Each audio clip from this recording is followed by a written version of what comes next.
ওই সন্তান যখন ওই পায়খানা সাফ করতে যায় তখন দেখবেন আর ভালো লাগে না। ওই মহাব্বত আর কোনো সময় কোনো দিন হবে না, হবি না, কোনো হবেই না। অথচ মা বিরক্ত হয় না, সন্তান বিরক্ত হয়ে যাবে।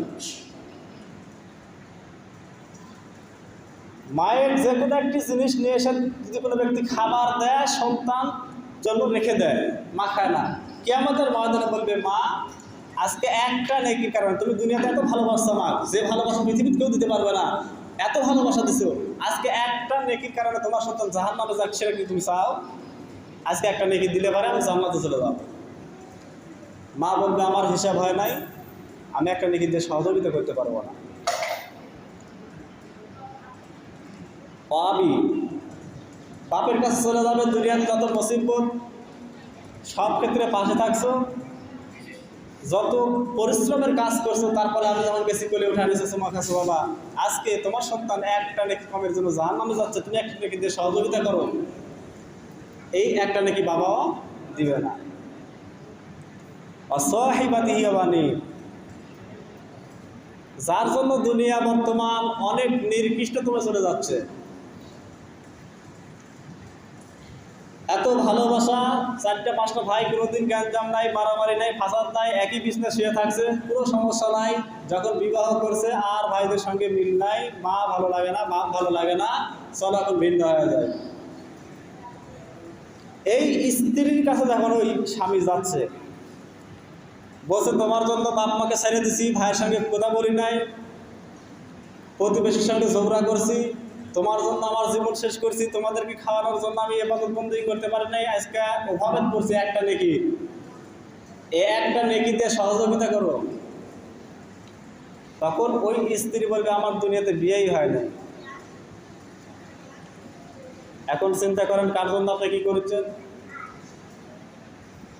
একটা নেকি তো দিবেই না, উল্টো পরিচয় দিল না। ওই স্ত্রী আবার যখন জাহান্নামে যাবে, তখন বলবে, আমার স্বামী যদি শাসন করতো আমি পর্দা করতাম, আমার স্বামী যদি আমাকে আদেশ করতো নামাজ পড়তাম, আমার স্বামী যদি আদেশ করতো শিক্ষা দিত আমি ইসলামী নিয়মকানুন মেনে চলতাম। জাহান্নামে যদি আমাকে দেন, আমার স্বামী ছাড়া আমি জাহান্নামে যাব না। তাহলে কার জন্য কি করতেছেন? খুব সতর্কতা অবলম্বন করতে হবে। একজন মহিলা যদি নেককার হয়, 1000 নেককার পুরুষের চাইতে উত্তম, 70 জন নেককার পুরুষের চাইতে উত্তম, 70 জন নেককার পুরুষের চাইতে একটা নেককার মহিলা উত্তম। আর যদি বদকার হয়, 1000 বদকার নির্কৃষ্ট পুরুষের চাইতে নির্কৃষ্ট। সবাই বলি নাউজুবিল্লাহ। আপনার স্ত্রীকে আপনি কি তৈরি করবেন? উত্তম না নির্কৃষ্ট, সেটা আপনার ইচ্ছা। 1000 পুরুষে যা ক্ষতি করতে পারে, একটা স্ত্রী লোক যদি খারাপ হয়, তাহলে গোটা গ্রাম সমাজ সব কিছু শেষ করে দিতে পারে। এই জন্য খুব সতর্কতা অবলম্বন করতে হবে। অসহিবাতিহি বানি। এরপর চলে যাবে সন্তানের কাছে। সন্তানের কত মহাব্বত। সন্তানের জন্য যদি 10 কাঠা জমি কিনি, এই জন্য হজ করি নাই। সন্তান একটু ভালো খাবে জন্য যাকাত দি নাই। সন্তানের জন্য উপার্জন করতে গিয়ে নামাজ পড়ি নাই। সন্তানের জন্য অন্য মানুষের সাথে জ্ঞানদাম ফাসাদ করছি।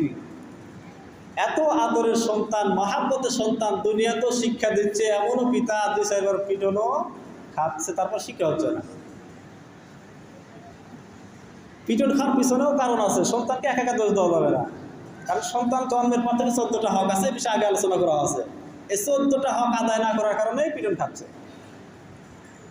তো আপনি যদি আপনার সন্তানের হক আদায় না করেন, আপনার হক আপনার সন্তান আদায় করবেন, এটাই স্বাভাবিক। খুব সতর্কতা অবলম্বন করতে হবে। দুনিয়াতে যেমন কিছু হচ্ছে, আখেরাতে স্পেশালভাবে আবার কিছু আছে। এই সন্তান যদি জাহান্নামে যায়, বাপ মার সাথে করে নিয়ে যাবে। আবার সন্তান যদি জান্নাতে যায়, নেক সন্তান হয়, তাহলে এই সন্তানের সুপারিশের কারণে আল্লাহ আপনাকে জান্নাতও দিতে পারে। এটি একটি সুযোগ লাগছে। এখন আপনার সন্তানকে আপনি কীভাবে লালন পালন করবেন, সেটা আপনার ইচ্ছা। যাই হোক, এই সন্তানের কাছে যাবে, এখন বলবে একটা নেকি দাও, একটা নেকির জন্য জান্নাতে যাওয়া হচ্ছে না, একটা নেকি পাইলে জান্নাতে যেতে পারবো, সন্তান বলবে না হবে না, আমার হিসাব হয় নাই। দুনিয়াতে দেখে না, বাপ অসুস্থ করে আসে, চিকিৎসা নাই, টাকা দেওয়া লাগবে জন্য সন্তান, কোথাও বলেন এমন সন্তান কিন্তু পৃথিবীতে আছে। তাহলে সেই সন্তান কি আমাদের মধ্যে একটা নেকি কেমনে দেয়? কেউ দিল না, মাথাটা নিচু করে সামনের দিকে চলতেছে। ঠিক সেই মুহূর্তে মুহাম্মদ রাসূলুল্লাহ সাল্লাল্লাহু আলাইহি সাল্লাম তার উম্মতকে সুপারিশ করে আল্লাহর জান্নাতের ফয়সালা করে দিবে। সবাই বলে সুবহানাল্লাহ। এখন সব কিছু বোঝার পরে চিন্তা করেন আপনি কার জন্য কি করবেন?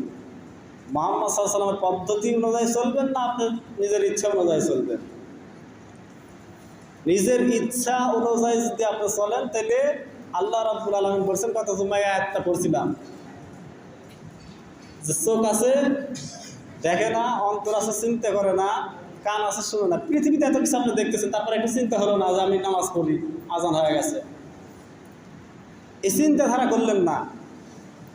আল্লাহ রাব্বুল আলামিন বলেন, উলাইকা কালানাম বালুম আদাল, এরা চতুষ্পদ জন্তুর না বরং তার চাইতেও নির্কৃষ্ট। সবাই বলে নাউজুবিল্লাহ। যার বিবেক নাই তার হিসাব নাই, যে পাগল তার হিসাব নাই, গরু গরুর হিসাব নাই। এখন আপনি যদি বুঝেন তাইলে আপনার হিসাব আছে। আপনি যদি বুঝেন নামাজ পড়া ফরজ, পড়া লাগবে, আপনি পড়লেন না। আপনি বুঝেন যাকাত ফরজ দিতে হবে, দিলেন না। হজ ফরজ করা লাগবে, করলেন না। সিয়াম ফরজ, সিয়াম পালন করা লাগবে, করলেন না। পদ্মা ফরজ পালন করলেন না। একে একে আপনি সব কিছু করলেন না। বানি ইসরায়েলের মতো আপনার ইচ্ছা অনুযায়ী যা পছন্দ হলো করলেন, যা পছন্দ হলো করলেন না।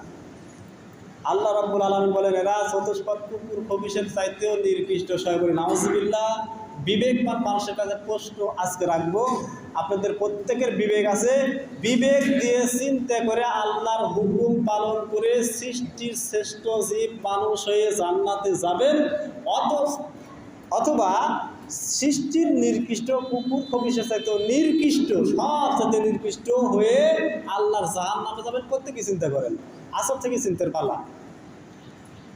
বিবেককে একটু প্রশ্ন করেন, চিন্তা করেন অন্তরে, যে আসর নামাজ পড়তে পারতেছি না, আমি কি আসলে কুকুর খবিশের চাইতে নির্কৃষ্ট? তার যা মূল্য আছে আমার তার মূল্য নাই? নিজেকে প্রশ্ন করেন। আসরের আজান হলো, আপনি মসজিদে আসতে পারতেছেন না, কেন পারতেছেন না? আপনি কি তার সাথে নির্কৃষ্ট হয়ে গেছেন? জুম্মার দিন শ্রেষ্ঠ দিন, ঈদের দিনের মতো আনন্দের দিন বলা আছে। এমন একটা সময় আছে এই দিনে, যে সময় যে দোয়া করবেন আল্লাহর কাছে, আল্লাহ সেই দোয়াই কবুল করবে। এই দিনেও ফজরের নামাজে আপনি আসতে পারলেন না, আপনি কি কুকুর খবিশের সাথে নির্কৃষ্ট হয়ে গেছে? এই দিনেও আপনি বেগানা নারীর সাথে কথা বলেছেন, আপনি কি কুকুর খবিশের সাথে নির্কৃষ্ট হয়ে গেছে? কি বলেন, বেগানা নারীর সাথে কথা বলা নিষেধ না? এই দিনেও আপনি পরকিয়া করতেছেন, আপনি কি কুকুর খবিশের সাথে নির্কৃষ্ট হয়ে গেছে? কি বলেন, কুকুরের জাত আছে, গরুর কোনো জাত আছে? যা করে তা কি? আপনি যদি সেটাই করেন, আপনার যদি হালাল স্ত্রী রাখা আছে, তাহলে আপনি কি কুকুর খবিশের সাথে নির্কৃষ্ট হয়ে গেছে? এই প্রশ্নগুলো আপনাদের মনের মধ্যে জাগাবেন। যখন আজান হবে আপনি যেতে পারতেছেন না, তখন মনের মধ্যে বুঝ দেবেন। ইনশাআল্লাহ ইবাদতের মধ্যে আপনার পছন্দ, আপনার আত্মা এমনিতেই আপনাকে বলবে না, নির্কৃষ্ট হওয়া যাবে না, আপনি জান্নাতে হতে পারবেন, আপনার মসজিদে যেতে হবে, আপনি এক একাই আসতে পারবেন। চিন্তা করেন, আল্লাহ বলতে চিন্তা করার কথা। এই চিন্তাগুলো যদি করেন তাহলে গুনাহ থেকে আপনি ফিরতে পারবেন। আর এই চিন্তা যখন আপনার মনের মধ্যে না আসবে, আপনি ফিরতে পারবেন না। এই জন্য প্রত্যেকের বিবেক আছে বললাম, প্রত্যেকে চিন্তা করবেন আজকে থেকে। যখন আজান হবে, যখন একটা আল্লাহর হুকুমের বিরুদ্ধে কোনো কাজকর্ম করতে চাচ্ছেন, ঠিক সেই মুহূর্তে চিন্তাগুলি করবেন। আল্লাহ রাব্বুল আলামিন হেফাজত করে সৃষ্টির সেরা জীব মানুষ হিসেবে কবুল করে আল্লাহর জান্নাতি বান্দা ঘরের সাথে আপনাকে কবুল করে নেবে। আল্লাহ তাআলা আমাদের প্রত্যেককে পর্যন্ত যা বললাম আপনারা শুনলেন, বুঝে আমল করার তাওফিক দান করুক। সেই বলে আমিন।